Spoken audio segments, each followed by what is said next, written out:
everyone, this is Michael with Quiet Lawn. I hope you're doing well today. This video is talking about my experience as basically an absentee owner. My business, I was fortunate to be able to put systems in place early on to where that even though we're a relatively small company, we're doing about $500,000 a year in revenue with our lawn care and pest control business. I've been able to be somewhat of an absentee owner for the most part. There'll be months at a time when I don't show up to the shop.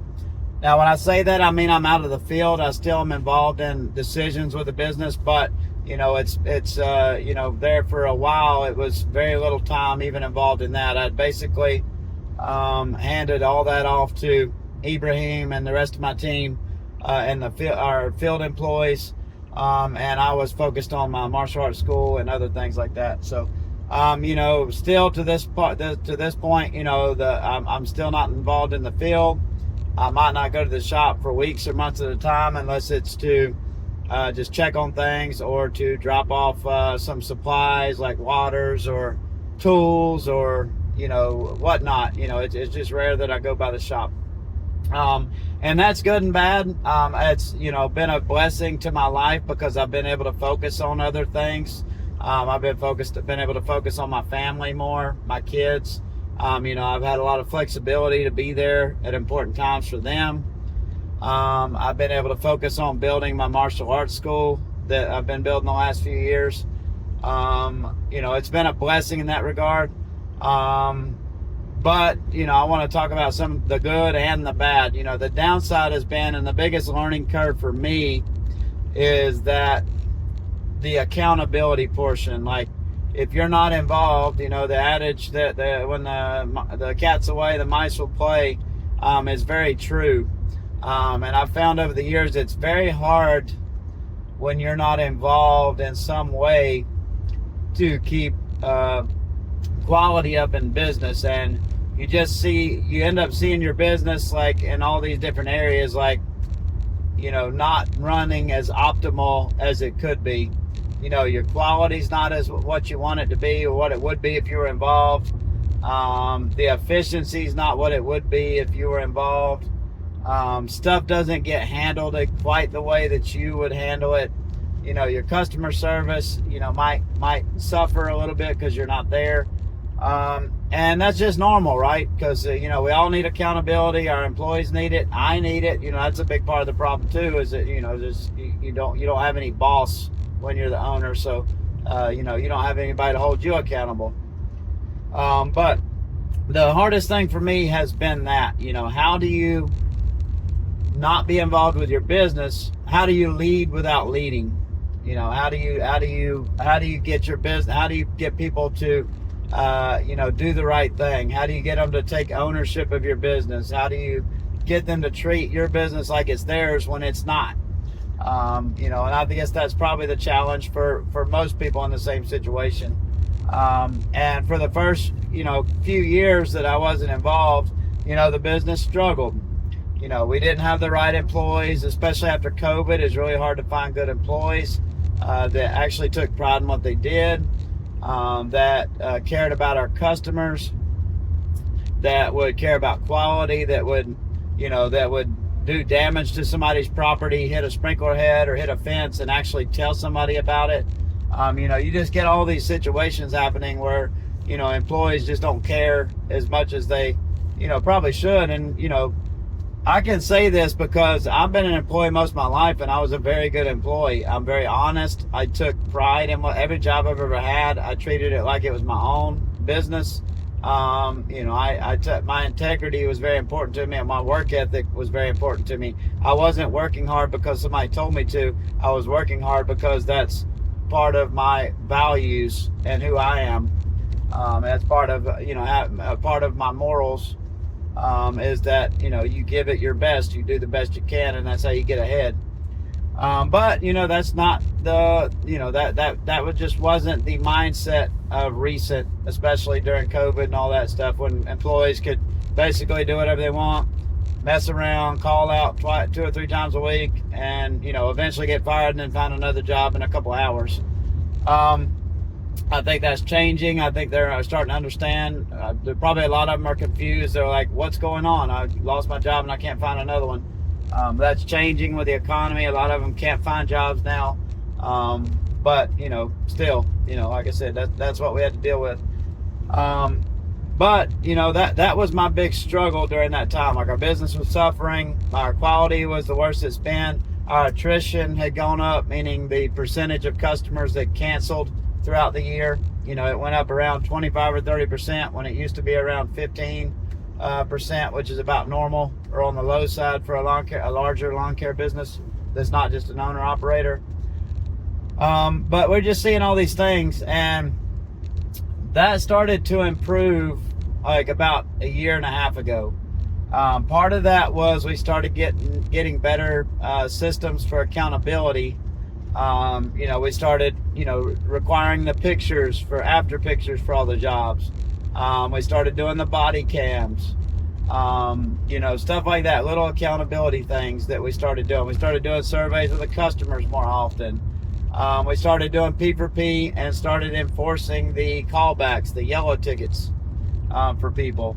And that marginally improved it. But the big thing that improved quality was finding some employees in the field that actually took pride in what they did. And, Tony's my main guy right now. And Tony actually cares about the business. He cares about the quality. He cares about taking care of things. And that's kind of my point. If you're going to